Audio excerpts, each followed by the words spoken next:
is up, everybody? In today's video we are going to be addressing some issues that I have found with the K-swapped E30. All that in today's episode. My name is Ryan. This is Project Racecar. Let's get into it. Like with any new build, Greta has some kinks. Now while we don't kink shame on this channel, we still have to get some stuff figured out with the car.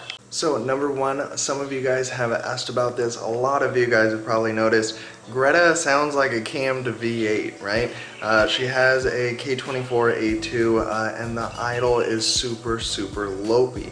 Now that is obviously not good because it doesn't have upgraded cams in it. It's not supposed to sound lopey. So for those of you guys who remember, I have this car on a Link HC20X. Now this is the Link plug-and-play for the Acura K20 engine, not the K24. So we have to switch some things around in the ECU. Now my thought of why Greta has this lopey idle is because something in the ECU is not adjusted properly, and that's my doing. I've seen K24s run off of the Link HC20X, so I need to figure out what is going on and why it is causing this lopey idle. And I don't believe that that's actually like tuning based, right? I believe that it's just some setting in the ECU that I have not adjusted properly that's causing it to have this like almost misfire. To rule out that it is a misfire, I do want to do stuff like check the spark plugs, check for any vacuum leaks. Since I have touched every part of this car, there's a lot to possibly mess up over the 9 months that I've been doing this build. So I need to rule out the small stuff first, the small and easy stuff, and then go from there. I do also want to say thank you guys so much for the recent support on the channel. You guys have absolutely been killing it. Welcome to everybody who is brand new to the channel. This is the main build and we are working through it and getting it tuned. And then we are going to be absolutely thrashing it. So the second thing that I noticed might also be with a settings based in the Link ECU. And that is the O2 sensor isn't actually reading at all. So what I decided is that I'm going to order a Link CAN Lambda. That way we have an accurate reading of the air to fuel ratio to the ECU so that it knows exactly where it's at. Currently I think that it's not reading at all, so it's not adjusting, and that is why it's running a little bit rich. If you look at the tailpipe, you can actually wipe and you'll see soot. So it is running very rich, and obviously that's good because it's not running lean, but at the same time it's not running good. So the third thing that we need to fix is popping this out. This is the hole for the vacuum, so that we can actually get power brakes, because there has been a couple times where I've been pulling this thing in and it does not want to stop.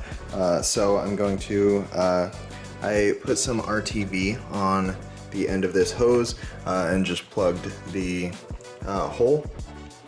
So we will be able to just tap this, throw this barb fitting in, and then attach it to this hose, and then we should have power brakes.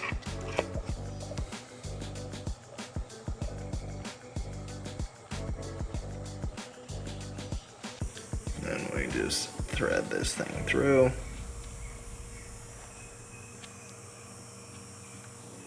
I made sure that this was nice and tight so that we wouldn't have any vacuum leaks, so that is all done. So as some of you guys may know, tuning can get very expensive, and so I am trying to save up currently while still messing with stuff and still trying to figure stuff out. I can't go into the dyno at the current state that the car is in because it just wouldn't do great on the dyno. So I'm still saving up while I'm messing with things, so I'm trying to dial stuff in, and one of my thoughts of the settings that could be wrong in the ECU is that a lot of the stuff is based on the coolant temperature and what the coolant is reading.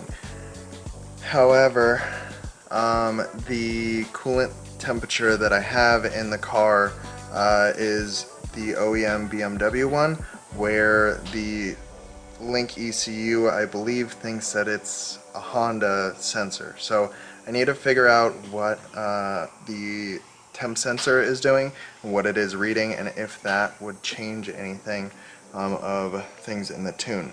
A lot of the RPM stuff is based off of the coolant temperature and stuff like that. So I'm curious if I mess around with stuff and change things, if that will get better. So I'm just trying to work as much in the background as I can to try to dial in the E30 while still getting it ready. Now that we did a lot of work on the E30 for a good amount of time, and then we got it running, and it kind of just like slowed down a bit. So I want to make sure that you guys know that I'm still working on getting this thing figured out.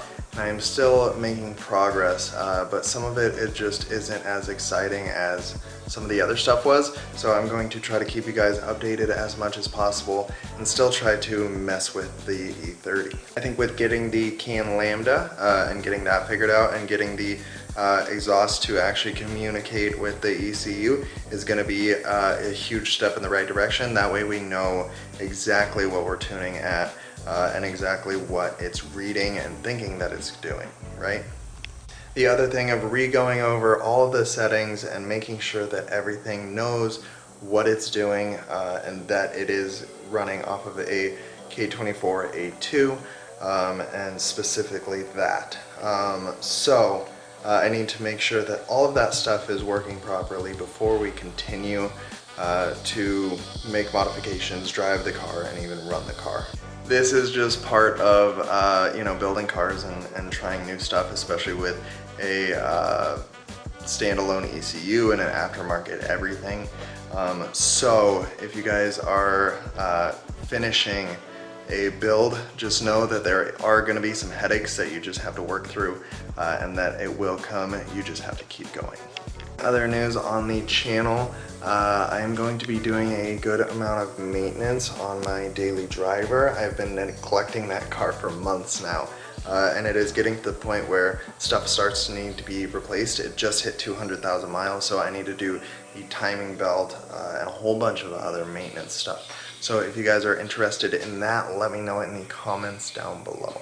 On some other things that I need to work with, I need to figure out this temperature sensor with this wire. I might try to take out one of the trigger wires and see if that helps, because currently the fans are only kicking on when the AC button is on, which that is not going to work. And then second off, right here in the firewall, we have this hole, and this is from the Honda, not the E30, so this doesn't actually fit. So we need to plug off that hole, that way we don't have any sort of fumes coming in the car or anything like that. So there are a couple like little stuff that I'm just trying to work through and get done and figure out, since this is all really new to me. The next video should be much more exciting than this one, but the E30, we are working on it in the background and we are trying to get done so that we can have a driving video for you guys. We will be needing to install the can lambda, so that video will be coming out very soon, and we will just try to get this thing dialed in. I'm gonna mess with stuff and just try to go over all of my work, since it was all new to me and I have kind of learned some things even from 2 weeks ago. But that is going to end it for today's video. Don't forget to like and subscribe, and thank you guys all so much for the support on the channel, and until next time, my name is Ryan, this is Project Racecar. Have an amazing day. Peace.